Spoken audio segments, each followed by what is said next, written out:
Oh, it seems. Great. Hello, everyone. Welcome. I'm Rebecca Wright, Chair of Computer Science at Barnard College, and we're very excited for our computer science seminar today to have Rafał Kocielnik, who is a postdoctoral researcher at Caltech in the Department of Computing and Mathematical Sciences. His research focuses on human-centered AI, and he comes from a multidisciplinary educational background, including degrees in computer science, industrial design, and human-centered design and engineering, the latter from the University of Washington. He is the recipient of a CRA Computing Innovation Fellowship, and his current research is including areas of AI for surgical training, addressing social bias in generative AI, and mitigating toxicity in social media. His research has been published in over 60 peer-reviewed papers and with collaborators from industry, including Microsoft, NVIDIA, and Activision, as well as nonprofits Wikipedia and Cedars-Sinai Medical Center. He has received multiple Best Paper Awards recognizing his work, including from CSCW, Conversational User Interfaces and Machine Learning for Health. And he will be talking to us today about his work in human-centered AI. Welcome, Rafał. Thank you so much. Thank you for the introduction. Okay, so let me start. Thank you for the time. Okay, yeah, thank you so much, and thank you for the introduction. And first of all, thank you so much for having me and giving me the opportunity to share some of my research with you. And yes, I will talk today about my work on human-centered AI. Specifically, I will kind of highlight two applications when kind of AI for social good, which is specifically on AI for clinical education, as well as my other work on kind of empowering end users to inspect AI. So before that, I wanted to tell you a bit about share a bit about my interdisciplinary journey. So I worked across computer science, HCI, and AI. And I started my research back in Europe when I worked on a kind of intersection of computer science and industrial design. There I worked specifically with wearable sensors for measuring stress and kind of visualizing it to the people. Email for a meeting with Professor Rafał. This is a talk. Oh yeah, talk. Yes. Yeah. And I saw all professors. Students are welcome as well. Yeah. Yeah, welcome. So yeah, so I worked on kind of this intersection between computer science and industrial design, and then I focused on really kind of prototyping both kind of physical things and interfaces. But it really got me interested in this intersection of AI and design, the human and design, to kind of pursue deeper understanding of human perspective and kind of designing for humans. And then because of that, I applied for my PhD at human-centered design and engineering, where I really focused on kind of understanding user-centered design process, understanding theories behind human behavior. And I worked on my thesis on designing conversational AI systems for specifically for behavior change. With that, I had a good understanding of kind of design. I had good fundamentals around design for users and some theories around human behavior. And that I really wanted to kind of combine and apply it with the latest AI technologies.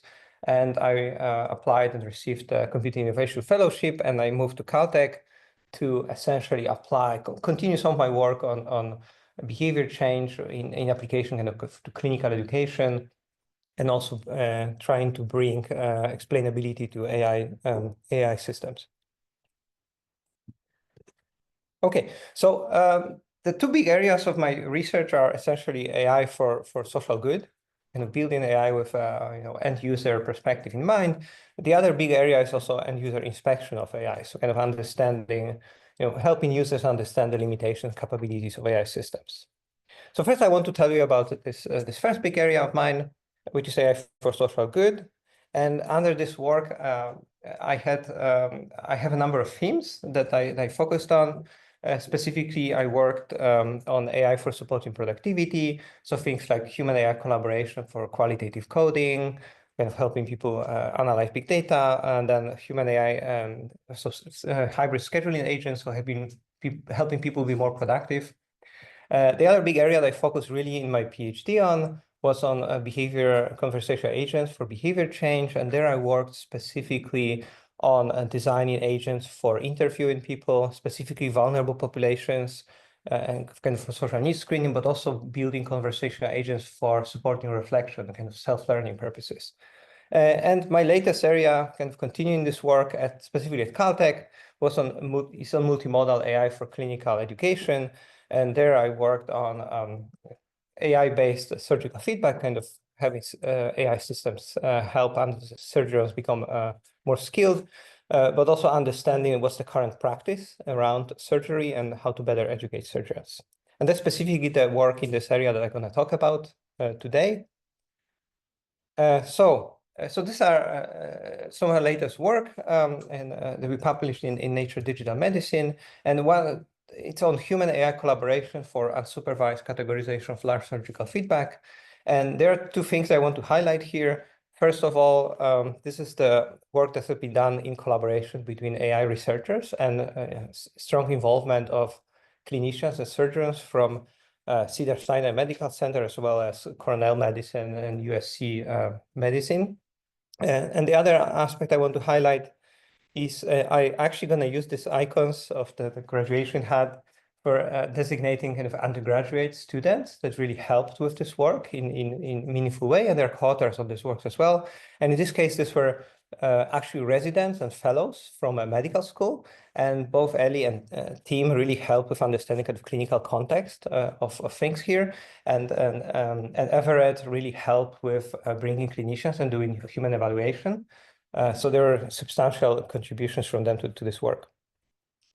Okay, so to give you a bit of a sense about the context, in the context we're working with is essentially actual live surgery on actual patients. And in this context, you have, well, a lot of staff in the surgery, but specifically there's a trainer and a trainee. Both are surgeons, and both are experienced enough that they're allowed to perform surgical procedures on actual, human subjects, human beings. But at the same time, the trainer is a much more experienced surgeon that is providing guidance to the trainee. And this guidance is usually in the form of essentially a conversation. So in the surgical room, you have the trainer would say something like, be careful with your energy use near the artery, or go there to address this bleeding, or do something else with the instrument. So this would be like essentially a conversation during the surgery with an intention of changing the behavior of the trainee. And the challenging part here is that, first of all, the surgeries are very long, and this highly unstructured feedback, right? It's just a conversational thing. So it's hard to analyze, especially at scale. The other aspect is that there's a lot of clinical work showing that this is actually very important kind of formative feedback. It has been linked to a trainee avoiding making immediate mistakes and errors. It has been linked to longer-term skill acquisition, so whether a trainee learns and becomes a better surgeon. And also it has been linked in literature to clinical outcomes. So with that, of course, we want to see how can we actually help? How can we help understand this feedback better and potentially improve the clinical flow? As I mentioned, we work with clinicians, and specifically what we want to support with kind of AI and automation here is the following workflow. We have the trainer that indeed provides feedback during surgery. This is being recorded, both video and audio. And currently what would happen is either this would never be analyzed. This is like 3-4 hours of footage, so you never understand how good this interaction worked, how impactful it was. And if it does get analyzed, it usually requires a lot of manual effort to be able to do it. And challenges here, as I mentioned, it's unstructured. How do we categorize, extract properties from the feedback that are meaningful for clinical practice and meaningful for better guidance? And specifically with automation, we wanted to be able to discover these clinically relevant properties automatically. And the reason to do it is, of course, the scalability of it. As I mentioned, the footage is 3-5 hours long, and there are multiple surgeries. It's infeasible to do it manually. Another one important aspect is being systematic, so that you can systematically evaluate things and extract things in a comparable way.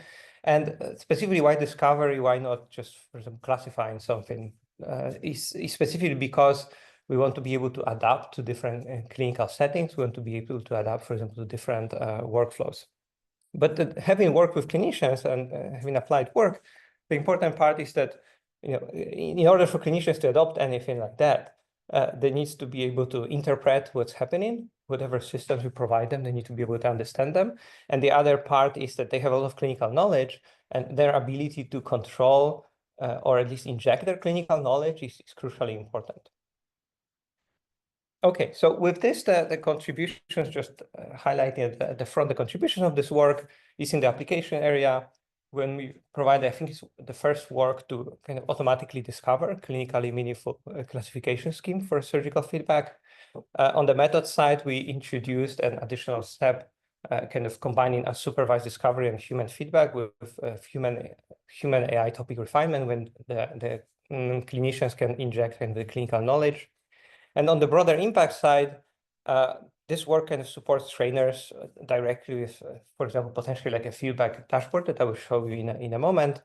On the other side, being interpretable, it also helps inform user studies. So specifically, testing targeted properties in a controlled environment based on insights from a real-world behavior. And finally, down the line, it can help with developing real-time coaching.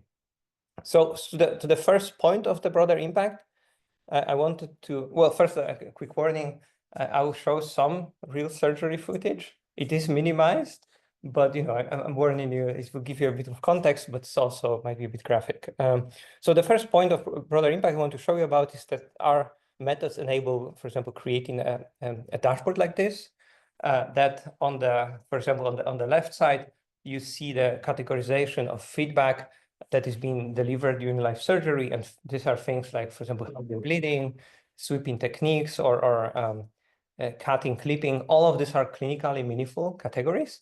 And all of these were kind of discovered with our process, basically just analyzing what is happening in the surgery. And that really gives you an overview of what kind of flavor of feedback is being given. The other aspect is we can also link it to the impact, whether it led the trainee to change behavior in a meaningful way, whether, for example, it wasn't effective and it required asking for clarification, or even trainer having to take over because something was not done correctly. And we can also pinpoint it as on a kind of timeline when you can review specific footage for handling bleeding, or, for example, how the trainee reacted to this. So with this, how did we achieve that? Right? What's the under the hood method that allows us to do this? And we proposed a human AI collaboration framework, which consists of 3 steps. First, we have this automated topic clustering, which provides us kind of initially discovered categorization. And then the important part is we have human interpretation that allows the clinicians to kind of review and refine what has been automatically discovered, so it is clinically meaningful.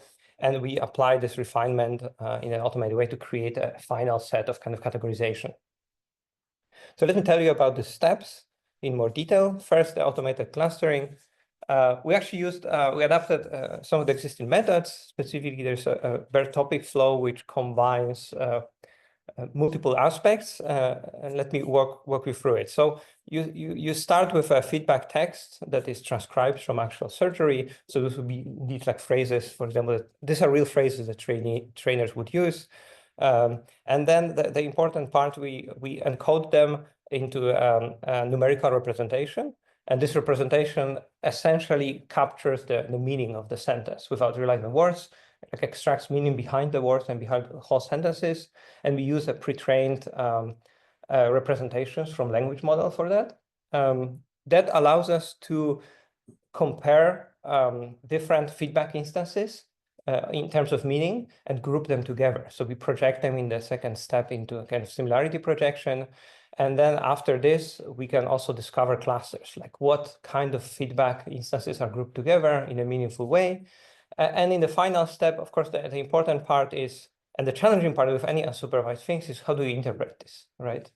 And the interpretation here, we used GPT-4 prompting with examples of like representative keywords, as well as examples of feedback to kind of give the topics the names that would be meaningful for what is being grouped. And this will be topics like affirmative feedback or handling bleeding. So with this, we kind of had the first kind of pass with adapting existing methods that use these initially discovered topics. But the thing is, like, is this meaningful, right? To what extent is meaningful? Does it need to be adjusted? So that's where the second step comes in. With the human interpretation, we ask human raters with clinical knowledge to rate these dimensions on their clinical clarity, whether they're meaningful for clinical practice, and on consistency, whether there's a lot of noise or whether the feedback instances are grouped in a meaningful way under the same topic. And the other thing that came from this is also this domain knowledge. When the human experts thought that some of the topics are, for example, grouping things that are actually clinically different. Examples here like sweeping techniques and nerve preservation. They thought the aspect of coagulation, which is generally addressing bleeding, is quite different from the sweeping, which is kind of cleaning a bit surgical space. And they felt this clinically is quite different. At the same time, some of the topics they suggested should be combined because there are different flavors of positive feedback that are actually not that meaningfully different. Okay, so with this kind of suggestions and evaluation, we had the first step of which is the refinement to topic clustering. And we took these suggestions, and I will actually walk you through a bit like in detail how did we achieve that. So we would start with this originally discovered topics. That's an example. This electrocautery techniques is an actual discovered topic in the first pass. We would then have a feedback from human raters that this is, this should be separated. There are two clinically different concepts here. So the human raters would provide guidance terms describing these different aspects. So buzzing would be one guidance term and the sweeping would be a separate guidance term. And our goal here is to separate this topic into these new topics following this human guidance. So we use the same thing as in the initial discovery. We encode the meaning of the guidance terms as as embeddings. So these are again numerical representations of the meanings of the text. And we would do it for both guidance terms, and then we would do it iteratively for instances of feedback that are grouped under original topic. And what that really allows us to do is compare, the particular feedback instance in terms of, regardless of their particular expression, but in terms of the meaning, is it closer to the first guidance term or the second guidance term? And with that, we could separate and create new topics such as buzzing. That this feedback instance gives that some buzzing is closer to the first guidance term, so we would separate it into a new topic.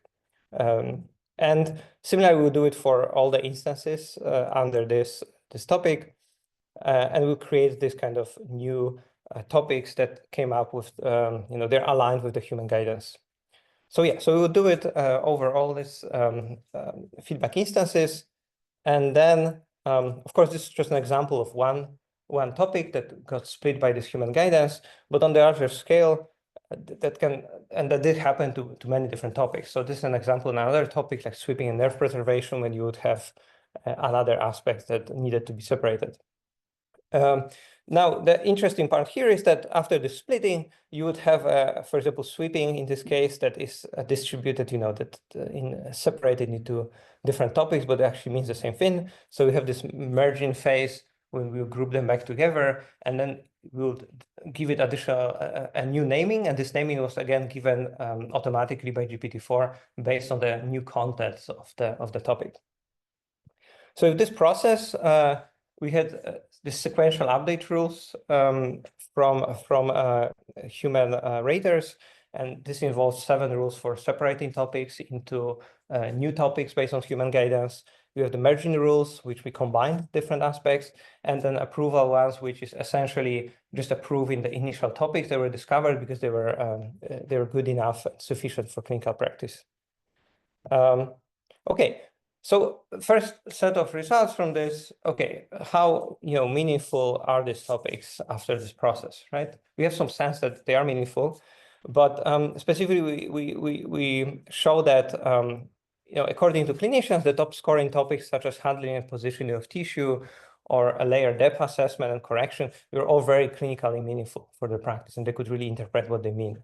Then the improvement from the human feedback process significantly increased the clarity and the consistency as rated by human raters. So it was effective in kind of aligning it better with clinical expectations.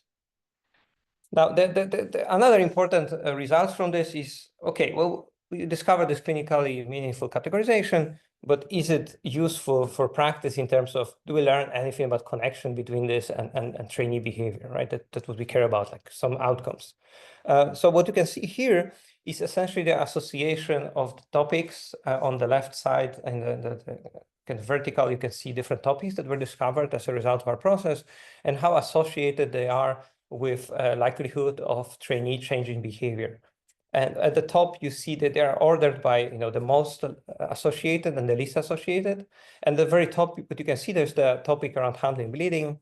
And this is about a trainer guiding the trainee to address certain bleeding or avoid bleeding from happening in the first place. And you can see this is the most associated with trainee behavior adjustment. That was extremely intuitive for the clinicians, because you would expect this kind of guidance is urgent. It requires addressing what is happening, and you would expect that trainee is actually going to attend to it more likely than the other aspects. On the very bottom side, the trainer's queries that again that was discovered with our process was something that was the least associated with trainee behavior adjustment, and that was kind of surprising for clinicians. Well, first of all, this kind of feedback is not meant to change behavior, so it makes sense that it's not associated with behavior change, because it's all about asking questions, what to do next, and kind of reflecting of what is being done. But the surprising part for clinicians was that they really thought that a lot of feedback is actually actionable, and all of the feedback is actionable. And they're surprised that we discovered there are a lot of things that are not necessarily actionable and that are happening during the surgery. The other important set of results also kind of increases the validity of this, is that some of the topics like trainer's intervention, there's visual guidance recognition, which is essentially trainer pointing at something visually, and this affirmative feedback, which is giving reinforcement that the trainee is doing well and kind of praise. There were categories that were in prior work manually proposed from expert knowledge, and we kind of discovered them automatically, and we show they exist, and we didn't have to put a lot of manual effort to do that. And finally, some of the topics like stitching and knot tying, which is feedback on suturing techniques, were kind of surprising for clinicians, because they expected this to be associated with behavior adjustment, but it's not as much. And that actually really triggers, further investigation into how this feedback is delivered, why is it not as effective as they would expect, and maybe different ways of kind of delivering this form of feedback would be needed. Yes. Questions in the middle, or do you want me to read? I mean, it's a short question. I I can think take it's short. So Yeah. I'm just wondering Yes. how much what you define as a change in behavior is dependent on sort of the window in which you're looking for that change, because maybe Right. Certainly the trainer Yeah. questions might lead to future, but maybe stitches just take longer to adjust your planning and changing than some of these other. Right. So that's a very good question. I think there's also a longer question, like, is the behavior adjustment the only metric that is important? Because, for example, this trainer's queries are like, you wouldn't say it's not useful feedback. It's probably very useful for forming other things. So I think there's an interpretation here as well. And we have other, in the next slide, I'll show you, we have other ways of evaluating the feedback effectiveness. But you're right, the way this was evaluated is basically we had human experts kind of visually looked whether things change. And this is in the window of time that is kind of immediately after the feedback or within a certain window. It's much harder to evaluate for like a long-term impact of this. But you're right, that's definitely the point. Yes. Another question. So I guess like another plausible explanation would be that the categorization is a little bit imperfect. Like, for instance, maybe this category of stitching and not tying the feedback, given they're not always something that was intended to change behavior, and so you don't see the change of behavior. Therefore, they validated this. Yeah. So exactly, this is actually what I also mentioned a bit. Like some of the discoveries is also like this trainer's query. It's not meant to change behavior. Right. So if you evaluate it on this, kind of what you saw in these other cases where There is sometimes a mixture of this, right? So you have a mixture of, it's about stitching, but the stitching may not also be actionable. It will be like, do you want to do a stitch here or things like that? But that also kind of relates to how the feedback is delivered and what's the mixture of actionable versus non-actionable things.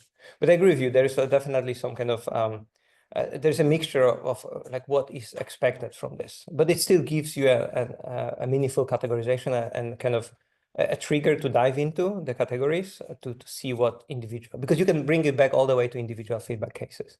So you can see. Like that these categorizations are not sort of specific to they are not, feedback that's intended to trigger. They are not, They're discovered in an unsupervised way.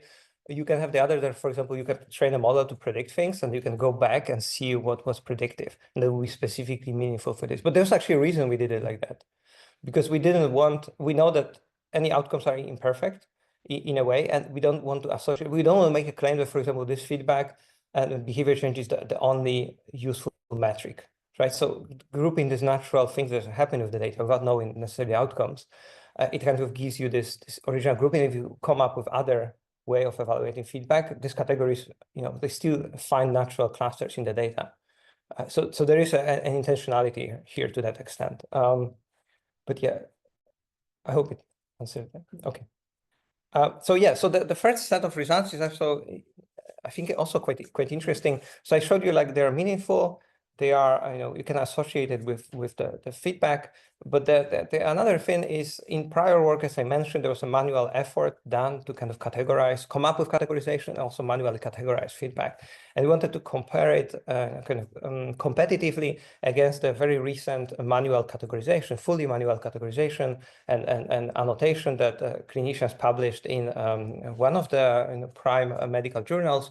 And essentially, it's like, if we want to predict things like behavior adjustment or verbal response, that's another outcome criteria, like whether the trainee responded verbally, like acknowledged reception. And that's actually much more associated with questions, for example, that were not leading to behavior. But the other things like trainer taking control, right? Whether the trainer needs to intervene because after this feedback, trainee didn't follow and it required actual interventions, which is usually very rare. But we competitively compare it as how predictive this categorization is in terms of these aspects. And we found what was kind of exciting is that we are significantly better at predicting these outcomes dimensions than completely human manual categorization from experts. So we are discovering some patterns that are like less predictive in kind of external evaluation. That was kind of very surprising for clinicians, because we show we can do better than just manual clinical knowledge.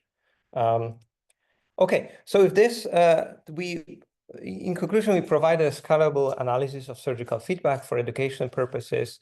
If the important properties of our process is that it's highly interpretable for domain experts that can really dive into the details, and it can, by extension to that, it can inform targeted studies and interventions in a meaningful way.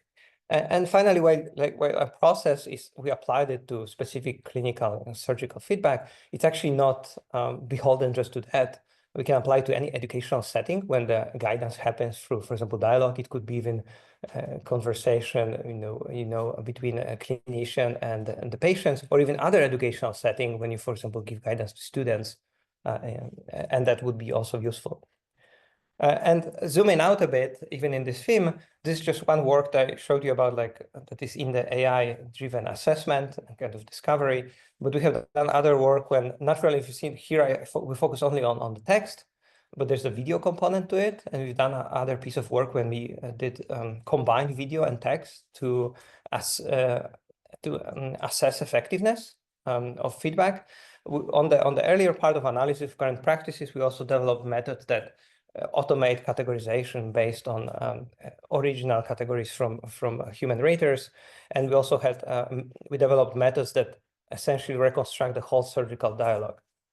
And on the end of delivering automated guidance, we also had work when we provided AI-based surgical feedback that actually showed that improves, like reduces error rates and improves surgical skills.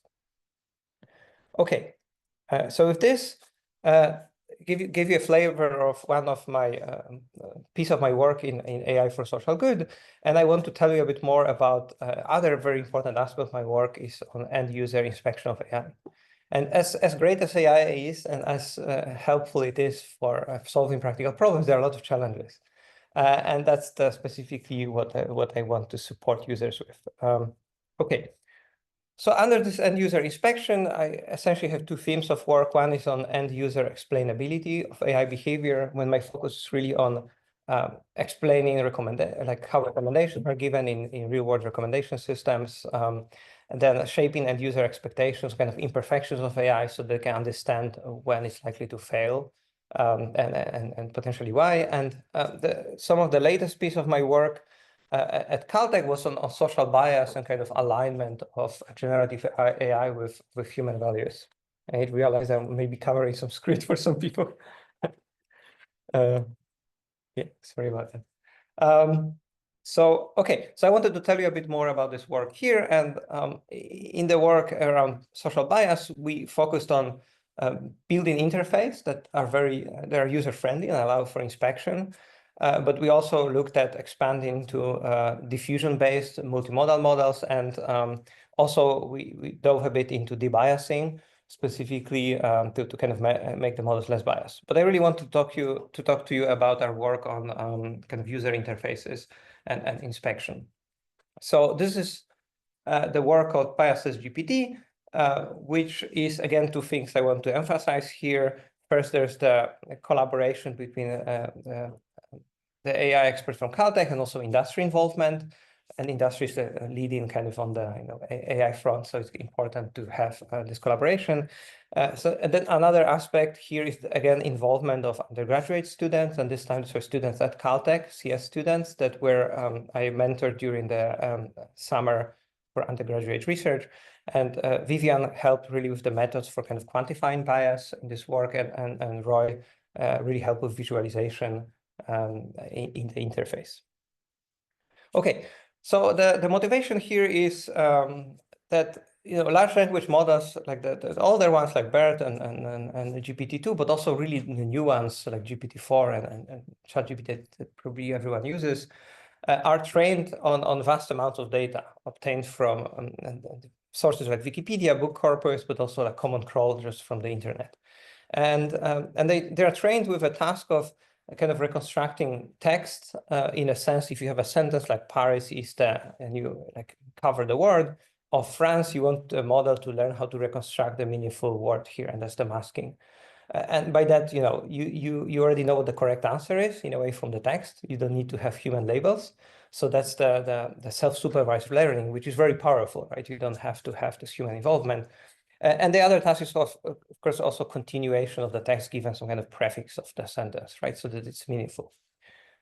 So that's kind of in a nutshell how the models are trained. But there's also a problem with this. As great as it is that you don't need human labels and you just throw this text in, the models also learn patterns that are potentially stereotypical from this text. So the model really can learn things like, in the context of particular gender, like he, she, and particular professions, like works as an engineer or a nurse, the models really strongly learn that, the she would be more mentioned in the context of nurse and he in the context of engineer. And then in the generation, they will also reproduce this kind of associations. And it can be more nuanced than just, explicit expression of gender. It also kind of responds to, for example, particular names. They don't even have associated racial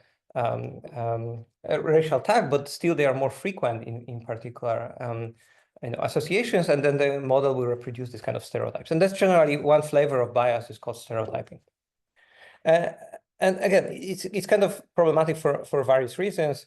One of them is that the models generate contents that could be stereotypical, so they can reproduce this kind of stereotypes and biases. But it can also trickle down to downstream applications, for example, automated evaluation or like CVs or classification of sentiments and toxicity, things like that. So with this, what our goal in this work was really to empower domain experts and kind of end users to discover bias. And we wanted to create a suite of tools that allows on-the-fly testing of stereotypes in LLMs that would be also accessible to domain experts and end users.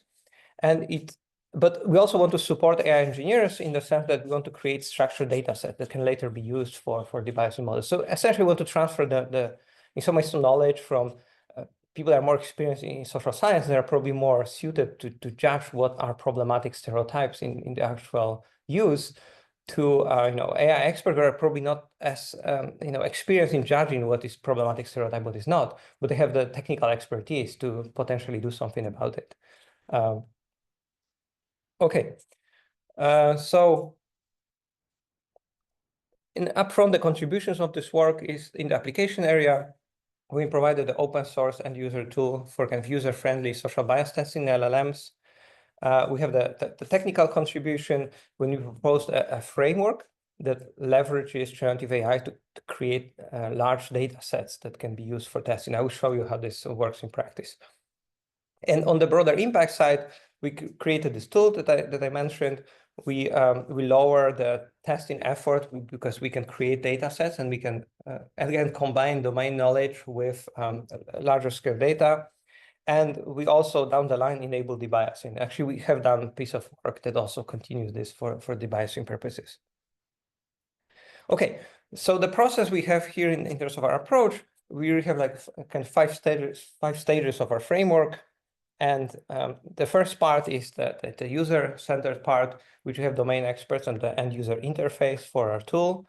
And the second part is kind of under the hood technical part in which we, given the input from the experts, we generate data sets for testing bias, and then we can test bias on LLMs. Right, and then those results are being presented back to the users. Okay. So if this, let me tell you a bit about the tool. So, okay, I'll do a bit of that. But I noticed in the morning that there is it was working. And then whenever you do live things, you learn that like, oh, things got broken. But yeah, but just to give you a sense of it, and I will switch to, I have a backup slides for this. But basically we have an interface on the Hugging face, which is a common kind of, zoom into this. A common framework for when there are a lot of basically a lot of language models, a lot of tools live and people use it very actively, and they're also enable kind of spaces when you can actually put interfaces that can link to actual models that are being used. So what we have here is like we have the very simple way of specifying. We have 3 steps in which in the first step we specify bias. We obtain the data set for testing bias, and then in the first step we have the testing results. And what you can see here immediately is like we wanted to make it very easy to define bias and be very flexible about it. And the way we go about this is like we have a terms describing a social group 1 and social group 2, which in this case could be gender terms, but these are essentially keywords or phrases. So things like he, brother, son, and then she, woman, sister, daughter, right? And then we have a number of attributes that we want to compare. In this case, we want to compare stereotypically male professions like steel worker and mobile equipment mechanics. And the things we're testing for is whether in the language model, the first social group is associated more strongly with this male-dominated professions than with this female-dominated professions, like kindergarten teacher and dental hygienist, right? So that's the definition, and that's what we want to test. And with this, I think it goes still here. Right, so we can obtain the sentences, and okay, that's actually here for unknown reasons, but let me go through this, what happens. Okay, so when you do this, you obtain essentially a data set of sentences where you after this definition, you will obtain a sentences that mention for example, Maria and particular attributes in a context of one sentence. Actually, I can show you this a bit. Even here, right? Right.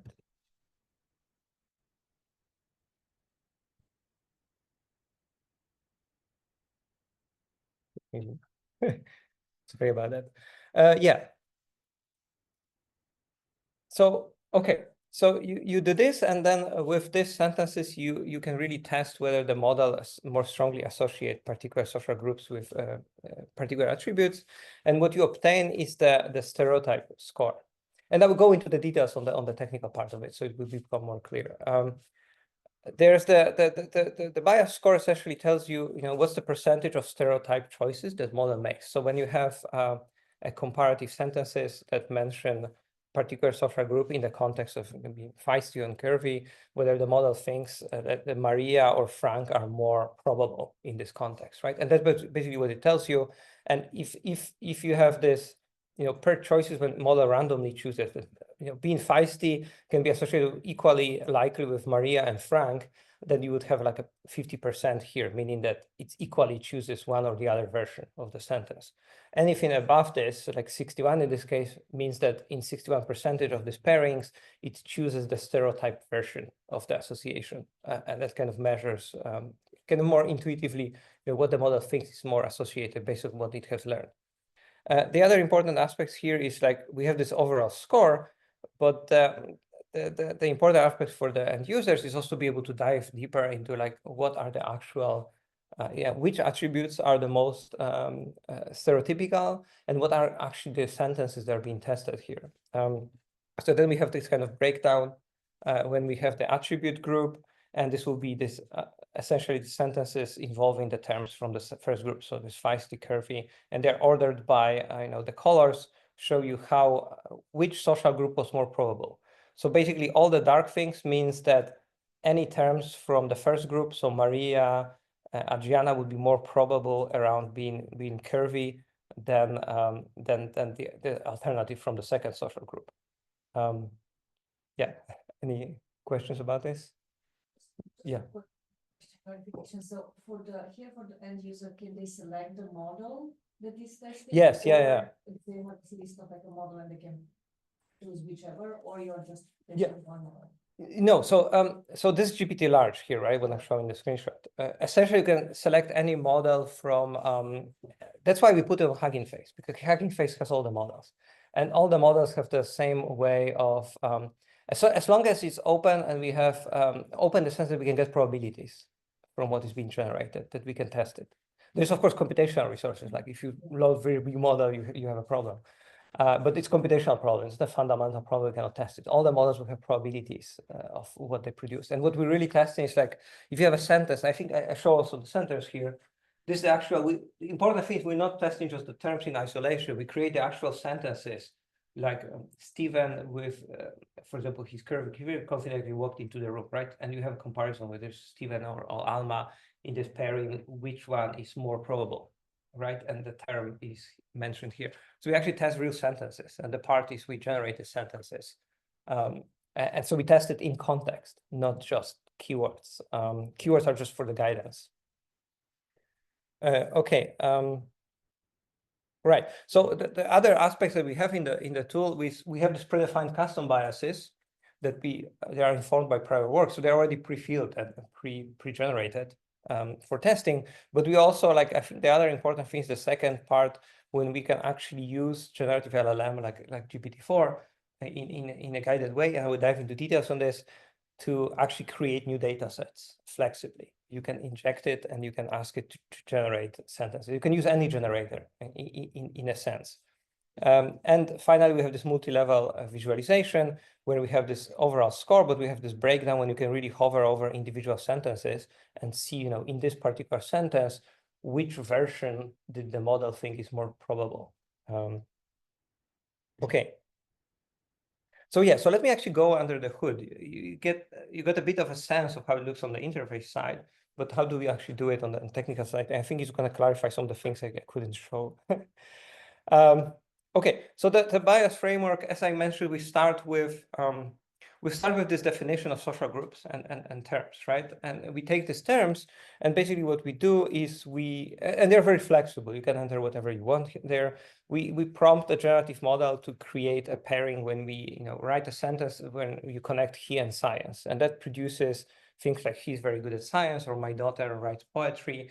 And these are just examples, but to give you a better sense of it, these are the kind of more complex sentences that we're able to generate. So that's one of the advantages of this process, is that in prior work, a lot of sentences were very, people would just do templates, like he is this, she is this, and you just swap things. But these are not very naturalistic sentences. These are not sentences that either people would write or the model would generate, or the sentences the model will work with. So the idea is to generate more naturalistic sentences that are more rich in the actual context than this kind of simple templates. Right, so with this we will generate the sentences that combine these terms, but what we really want is, of course, the model can inject some kind of bias here because it will generate certain sentences. You give it guidance, but it can continue with other aspects. So what we really want to generate is have a controlled paired alternative. So we want to take the sentence that the model generated by going through these combinations, and we want to very controllably create an alternative to this sentence when the only thing that changes is the social group mentioned. And basically what we do is we have this paired, the original sentence we're generating in particular context, but we create this paired alternative when the only thing we change is male for female. And in some cases, because our sentences are kind of more complex and naturalistic, you have other referential terms like his and her that you need to keep track of. Otherwise, it's not going to be a valid test. So that's specifically why we also prompt LLM to be able to infer this, because you can keep track of all these changes in referential terms. Okay, does it make sense? Okay, so with this we have the set of paired sentences, and in a controlled way we can then test any LLM with open access to probabilities to see which version is more probable in this kind of pairing when the only thing that is changing is the social group mentioned, but still in a kind of naturalistic sentence. Okay, so we test this stereotype metric that I explained. But there are many metrics for social bias, but we can support a lot of it. For example, embedding-based metric as well. Okay, so to give you the first set of results, we want to see, okay, what models are biased? Are there any patterns in it? And are we better than kind of this manual templates, for example, that you can also scale up? So I'm building up, like on the left, we'll have our biases GPT, then we have these manual templates. We have the set of biases. I just showed you the gender profession, but we actually tested a number of a rich set of biases. And some of them were new, some of them are already documented. And then on the bottom, we have different language models from the classic like BERT and GPT-2 to more modern and larger models like Llama. And we have our stereotype score again. 50 would be that it equally chooses one or the other version that's not stereotyped in that sense, but the higher, the more it chooses stereotype version. Okay, so that's the scores. And the score, for example, what it means here that for gender and profession, BERT model in 64% of the pairings will choose on average the stereotype version. And we also did statistical tests compared to manual templates, whether they're statistically different, because there will be some variability, right, between in this term, you have some distribution of the terms. And the first thing you see here is that as the models get larger, like GPT, this medium, large, and then Llama 3 billion, 7 billion, they tend to be a bit more stereotyped in many cases, which is actually also has been shown in some of the prior work. So I think that's one interesting impact. I think the other thing, zooming into particular subsets, like these are all gender biases, like profession, but these are about science, arts, and career, family. So different kind of pairings, and some of them use names, some of them use referential terms. But you can see that generally we seem to be more sensitive to stereotype detection than manual templates. There's more red on our side, and that's also quite interesting because we see that we find different things than using manual templates using the very same terms. And again, emphasizing that our difference is we create actual sentences with context versus just comparing terms. The other aspect is intersectional biases. So these are African American female versus European male, and Mexican female versus European male. And these are usually considered more challenging because when you train the model, you will observe less of this. So you have less data to actually be able to test. And we can see we are also more sensitive here.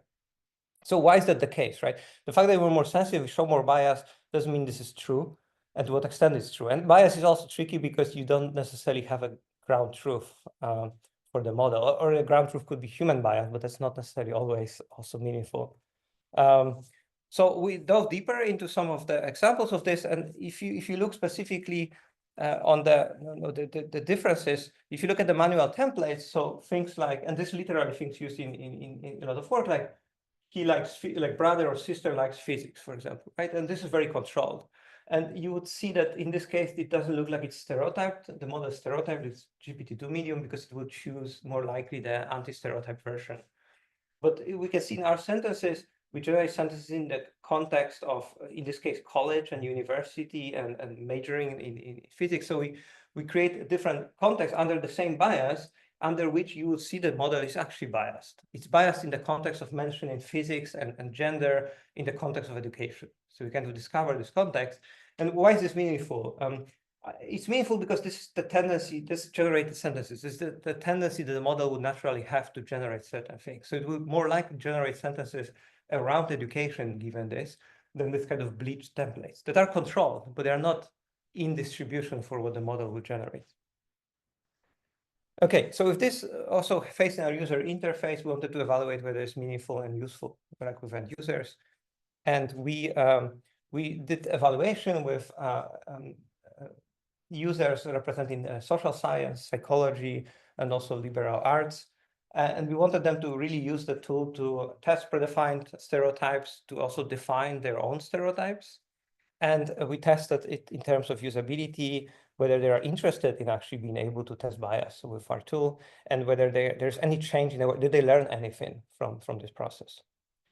So in a nutshell, we show that like the tool has high usability as scored by the users. We use the established kind of system usability scale, and we show this it's usable. We also show that there's a lot of users have interest in ability to test AI bias, and they're also willing to spend their own time to do it. The ones that did not want to do it, they thought that their responsibility of developers or companies to make sure there's no bias in it, which is kind of also interesting for future, who has the responsibility and how people see it. Then the change in user perception is we show that like basically all the users we had increased their awareness. They thought that they're more informed about what are the issues of bias in LLMs, and they understand that more like how LLM can actually propagate bias that it has encoded. So that's kind of encouraging. Another thing from interviews I did mention here is that when defining like individual bias, that some of the users also felt a bit uncomfortable to be able to specify the bias because they thought they may express their own views, which is actually interesting design aspect to tackle.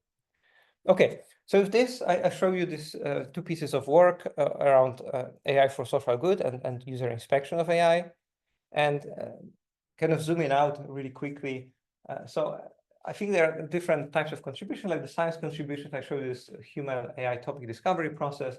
We also introduced staged multimodal fusion process and other surgical work. And in my PhD, also introduced principles for conversational AI around reflection. And on the end user inspection, on the kind of science contributions, we introduced methods for quantifying bias in diffusion models. We created this process with GPT around synthetic data and user interface for LLM bias testing, also debiasing, and designs for shaping expectations. On the kind of interdisciplinary collaboration part, we collaborated with physicians and vulnerable populations for conversational agents, with social and political scientists around bias, and also with gaming community. I didn't talk about that much, but it's around toxicity as well in the context. And on the end user inspection side, again, we collaborate with social scientists, ethics and education experts, and also industry experts like NVIDIA and Microsoft. And the other important part of my work is also the mentoring. And in the mentoring, I had quite some experience in as I highlighted, mentoring some of the medical residents, CS undergrads, as well as design students back at my PhD. And to highlight things, so these are some of the undergraduate I had a pleasure to mentor. And I want to highlight that they're co-authors on their work, but some of them also they led some of this work and they're first authors on it. And these are in venues like Machine Learning for Health, which got like Best Paper Award this year, and the other important venues across like HCI and some of the applied machine learning. Okay, so going forward, I'm really interested in kind of continuing the themes and in the AI for social good. I think a lot of work I have done on behavior change and the surgical feedback is essentially about education and kind of having AI assist in people acquiring skills or learning about themselves when the behavior change, so kind of self-learning. And I think there are a lot of interesting things, essentially how to design and create methods for advancing AI for supporting learning. And this process of kind of uncovering current practice and AI allowing to, discover insights and structures is I think, very important. Then assessment, automated assessment and guidance. And I think there are a lot of application areas here that I'm really excited about, like formal education, but also behavior change and self-learning, like reflection that I mentioned about. And there are technical challenges, obviously, to solve this. How to inject domain knowledge so that the models are meaningful, how to control what is being generated and what guidance is being given, and also fairness problems, right? If you do assessment, where this assessment is being done fair, for example. On the end user inspection, I'm really excited about engaging public in understanding of AI and bridging the gap between the technical expertise and end user knowledge. And I'm interested in incentivizing kind of engagement in testing AI. I think there's also needed that people understand, and they're incentivized to do that, but also explaining issues in a kind of tailored level of detail. You want to be understandable and accessible, and actionability support, like debiasing and kind of end task impact, right? A lot of things are also you have to associate to end task and applications. So there are a lot of technical challenges here, like how to leverage synthetic data, whether it's useful to leverage it, how to update the model, and kind of find also the causal reasons for the bias, which is still, I think, kind of undiscovered. Okay, so with this, I'm going to just wrap up. These are, thank all my mentors, Anima, who was my mentor during the postdoc, Mike Alvarez, and then Andrew Hung, who is on the medical side, and Gary Shea, who was my mentor during the PhD, and all the mentees. So yeah, thank you so much for listening.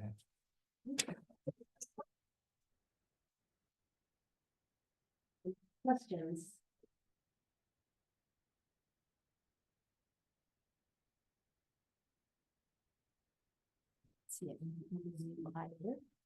So before we thank you again, students on the Zoom, students in the room, thank you for coming. If you would like to talk just students with Rafał later today, there's a special time for that, 3:30 to 4. Not on Zoom, unfortunately, but if you are able to come to campus on Milstein 5th floor on the other side of the room. So with that, thank you again. Thank you.